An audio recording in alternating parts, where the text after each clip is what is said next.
Welcome to Y&R Unfiltered, where the drama is deep, the opinions are bold, and no storyline is off limits.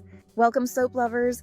Buckle up for today's juicy ride through Genoa City, where grudges simmer, schemes sizzle, and everyone has just enough secrets to keep things messy.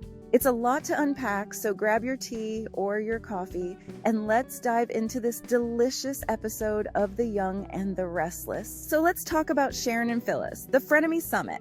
We start off at Crimson Lights, where Sharon and Phyllis are awkwardly perched on the patio, looking like two women who were forced to share a table because the coffee shop is too crowded.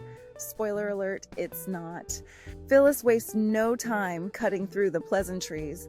Instead of focusing on their trauma bonding after that clinic disaster, she goes right to Nick. "Why does your ex-husband insist on being such a hero?" she snarks. Classic Phyllis, coming in hot with the shade. Sharon tries to steer things toward what happened to them, but Phyllis isn't here for a TED Talk on healing. She even calls the whole thing trauma, blah, blah, blah, and I had to pause because same Phyllis, same. Still, Sharon stays zen because of course she does, and busts out a little pop psychology about their ingrained behaviors, throwing in a casual reference to the amygdala because who doesn't love a brain lecture over lattes?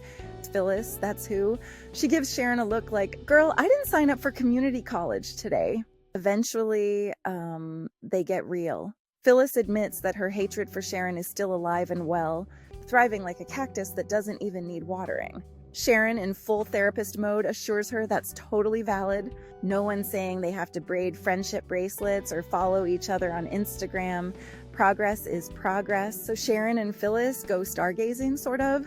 Things take a turn when Sharon suddenly decides they need a change of scenery and drags Phyllis off to the park. Because nothing says personal growth like staring at the sky and contemplating your enemies.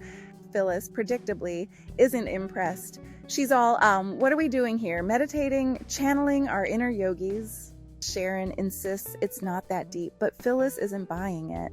After a bit more soul-bearing, Phyllis admits that while she's ready to leave the whole clinic nightmare in the past, she's not ready to forget how much fun it is to hate people. "I like my hatred, it's my friend." Iconic.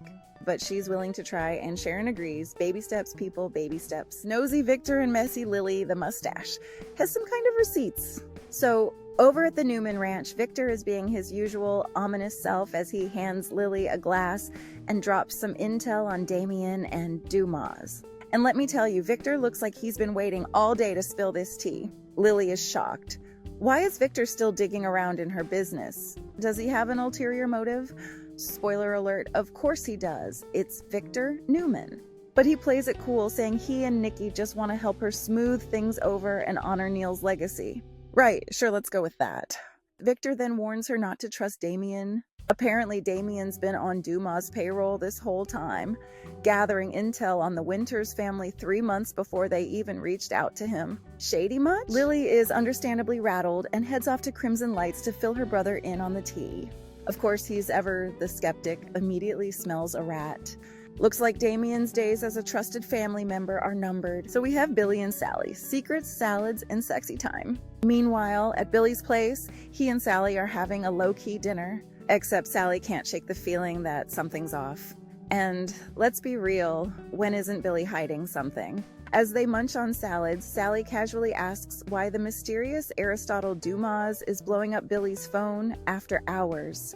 Billy, dodging the question like it's a football, tries to brush it off with some lame excuse, but Sally isn't buying it.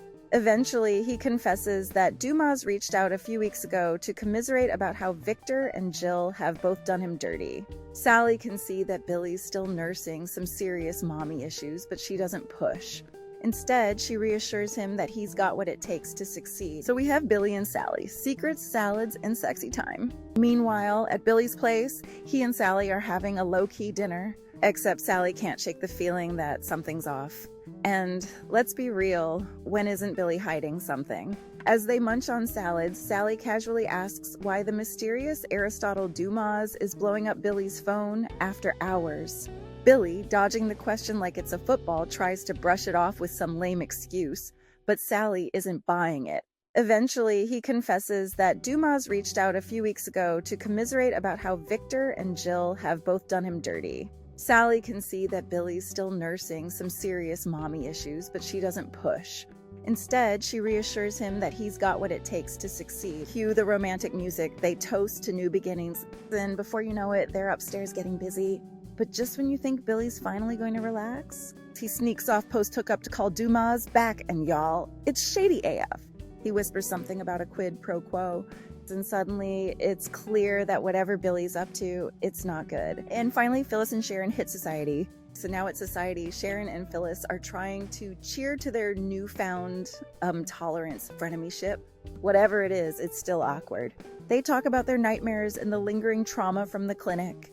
Phyllis admits she's struggling to move on, but Sharon promises they'll figure it out together. She even jokes about going to couples therapy, which Phyllis responds to by taking some sips.